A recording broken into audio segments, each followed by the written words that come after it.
and welcome to another episode of Baking with Katie. Hope we're in a chocolate mood.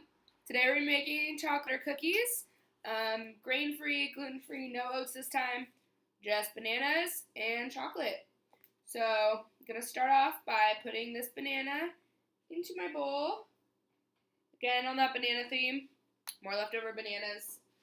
I only like to eat them if they're like greenish. Once they get, I don't know, too mushy, the texture's weird, so I just bake with them. So we're going to be dumping in that banana, 2 eggs. This really ensures that the cookies will hold together nicely. And then we're going to be putting in a 1/4 teaspoon of salt. Baking soda this time. So the baking soda in cookies really is what helps them crisp up rather than being gushy like muffins. So we're going to do about 1/2 teaspoon of baking soda. And then we're going to do a whole teaspoon of baking powder.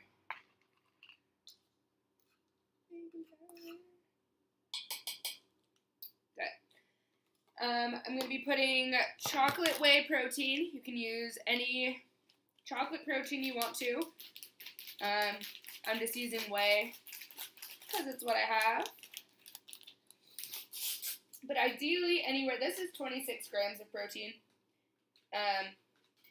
You want your recipe to have anywhere between 40 and 50 grams of the protein powder. So that one was 26.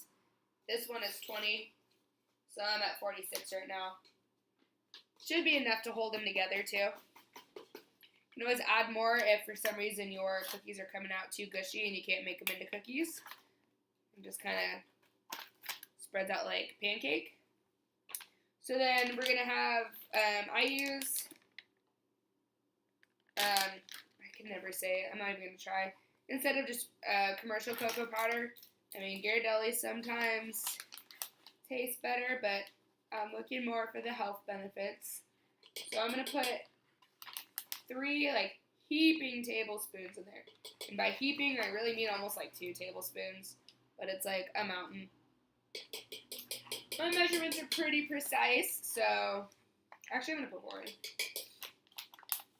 So as you can see.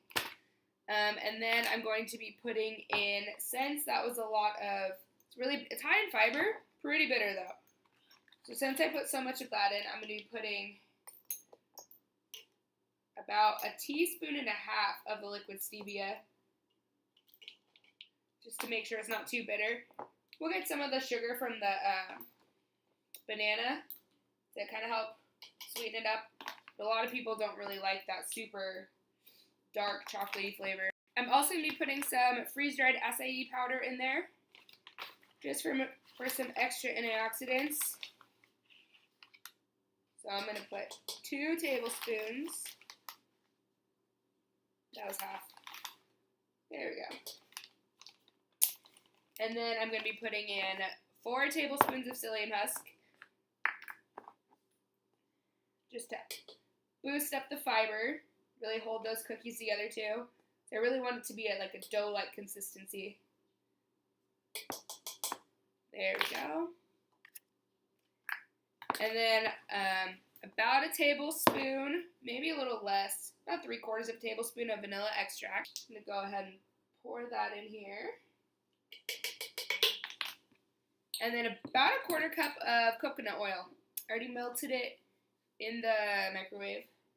Makes it much easier to mix. Okay, so now that's all mixed up. I'm going to put in 2 tablespoons of chia seeds. Chia seeds are really good for healthy fats, high in omega-3s.